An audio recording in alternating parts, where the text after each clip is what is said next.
Kondisi bayi berkemih dalam kandungan itu harus bisa kita amati ya. Jadi apabila kita melakukan pemeriksaan kadang terburu-buru, pada suatu saat kita mencurigai, oh ini bayinya kok kandung kencingnya penuh, jangan-jangan ginjalnya membesar, maka ini seorang ibu yang dirujuk karena dicurigai ginjal bayinya ini mengalami gangguan ya.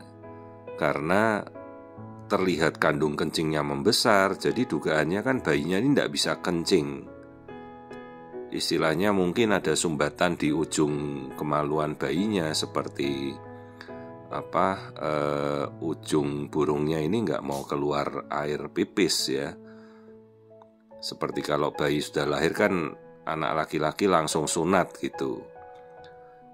Nah lihat ini, kandung kencingnya yang dicurigai oleh sejawat yang merujuk ini terlihat kelihatannya katanya besar sekali. Awalnya memang saya melihat kandung kencingnya hampir mengisi berapa persen dari rongga perutnya. Coba kalau kita pikir ini, ya sekitar berapa persen ya, hampir 50% ya. Kalau seluruh keliling perutnya itu yang bulat itu, terus yang hitam itu kan separuhnya. Akhirnya ya saya mengamati pelan-pelan, ya coba yuk kita amati, kan bayi itu berkencing di dalam ya. Sementara yang kita lihat ini ketubannya bagus. Kalau bayinya tidak bisa kencing, logikanya kan air ketubannya sedikit. Ini ukuran kantong ketubannya normal, di atas 2,5 cm itu ya, batasnya itu normal. Dan logikanya kalau bayinya tidak bisa kencing, maka kandung kemihnya bayi kan bisa membengkak, bahkan pecah ya. Lalu secara logika ini sudah minggu 32, masa dia tidak kencing dari sejak awal kehamilan ya. Ya tidak mungkin, pasti ginjalnya sudah gagal, sudah rusak dari awal, itu logikanya. Jadi waktu saya menerima pasien ini pertama dengan rujukan kecurigaan kelainan ginjal lah, ada kandung kencing yang tidak bisa pipis, logikanya kan itu sudah mulai tidak masuk akal gitu ya. Karena sudah 8 bulan hamil kok baru dirujuk curiga bayinya tidak bisa berkemih ya.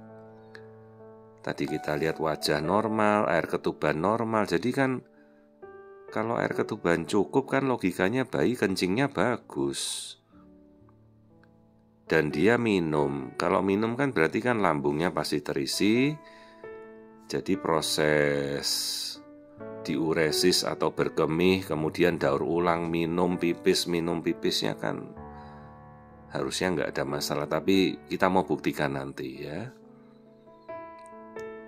Oke, kita lihat struktur kepalanya dulu. Karena ini kan sudah 32 minggu, si ibu baru dikirim pertama kali. Saya tidak ada bukti bahwa kondisi hamilnya ini normal atau bagaimana, ya kita cek kembali ya. Pada prinsipnya saya tidak pernah ya mempercayai pemeriksaan lain katanya normal, ya harus kita cek kembali semuanya gitu.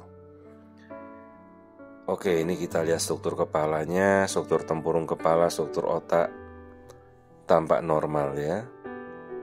Karena pada kasus-kasus bayi tidak bisa berkemih atau ginjalnya rusak, hati-hati juga mungkin korelasinya dengan kelainan genetik seperti Down syndrome ya. Nah ini kita lihat, jadi seluruh air ketubannya bagus. Ini saya coba melihat kondisi jantung pada minggu 32. Nah ini 4 ruang jantungnya juga tampak normal ya. Tidak ada kelainan, aliran darah di jantung semuanya juga bagus. Sambil saya menunggu momen untuk melihat bayi itu berkencing, berkemih ya. Nah ini lihat nih, lambungnya penuh. Kalau lambung bayinya penuh kan artinya dia bisa menelan. Ya yang ditelan itu kencingnya sendiri. Nah ini kalau saya lihat kok kandung kencingnya sudah mulai kempes. Kalau tadi kan lingkar perutnya diisi oleh kandung kencing 50%. Ini kan kira-kira tinggal 30% ini kandung kencingnya mengisi rongga perut nih. bladder itu kandung kencing. Cuma saya ingin membuktikan nanti bayinya nih pipis bener apa tidak. Kan bisa saja dia cuma merembes ya. Nah ini pas ini bayinya berkencing ini sekarang. Coba kita ambil. Kadang momen yang cukup langka bisa kita lihat waktu dia berkemih nih. Dia nyemprot kencingnya ini. Nah ini dia kelihatan jelas. Tuh dia lagi nembak air kencing ya. Keluar dari burungnya itu. Sor tembak itu ya. Jadi secara logika begitu kita ketemu gambar ini ya dengan sendirinya dugaan bayi tidak bisa berkemih rontok ya, tidak masuk diagnosa itu. Jadi kita sudah menggagalkan diagnosa ginjalnya bermasalah, kemudian kandung kencingnya nggak bisa pipis ya, karena ini proses berkemih, urinasinya terlihat jelas. Nah ini yang saya mau buktikan ya. Jadi proses bayi berkencing, nah lihat tuh kandung kencingnya, kan sudah kempes. Jadi kalau bayi bisa berkemih begini, dengan sendirinya dugaan dia mengalami problem di ginjal kita bisa gugurkan ya. Tidak masuk diagnosa kelainan ginjal. Kemudian diagnosa dia sumbatan di saluran pembuangan pipisnya di burungnya, dengan sendirinya juga kita sudah singkirkan. Ya, karena dia bisa berkemih normal. Ya, ini lihat nih kandung kencingnya sudah kempes. Kalau tadi mengisi hampir 50% rongga perutnya, kandung kencingnya sekarang sudah hampir 5%, 10% ya. Oke, struktur lain kita sudah lihat ya. Jadi kandung kencing itu keluar dengan spontan dan mengisi air ketuban, proses daur ulang ya. Oke, saya ukur biometri, ukur untuk mengukur taksiran beratnya. Dan setelah ini kan ibunya langsung sudah lega ya bahwa diagnosa ginjal anaknya bermasalah atau bayinya tidak bisa kencing ya, dengan sendirinya sudah kita singkirkan. Nah kalau kita mau mengamati seperti ini kan butuh waktu, kadang-kadang bisa makan waktu 20 menit. Siapa yang mau menunggu bayi itu kencing di dalam? Jadi ya itulah gunanya kita mengamati dengan teliti.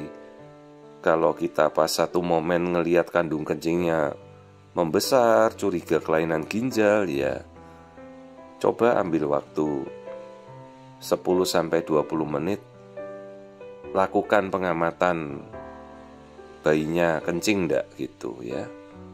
Jadi enggak buru-buru kita mendiagnosa ada kelainan ginjal atau sumbatan di saluran keluarnya kencing. Nah ini ginjalnya.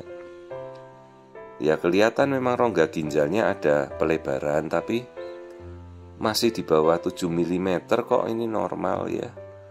Ini yang kiri 7 mm, ini yang kanan 3 mm ya.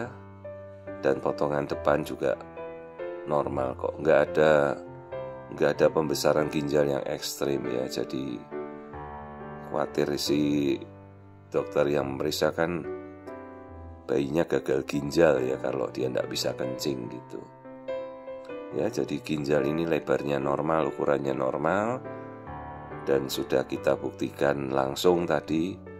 Kita bisa melihat bayinya mengeluarkan urinasi atau proses berkemih ya. Jadi bagus. Nah ini mulai penuh lagi nih kencingnya. Jadi ya saya anjurkan ibunya memang cukup minum. Ada cara untuk mengeluarkan kencing lebih cepat kan, seperti mungkin minum teh daun kumis kucing, itu kan dia bisa memancing berkemih cepat ya. Jadi semuanya ini kita bisa lihat normal kok, nggak ada apa-apa.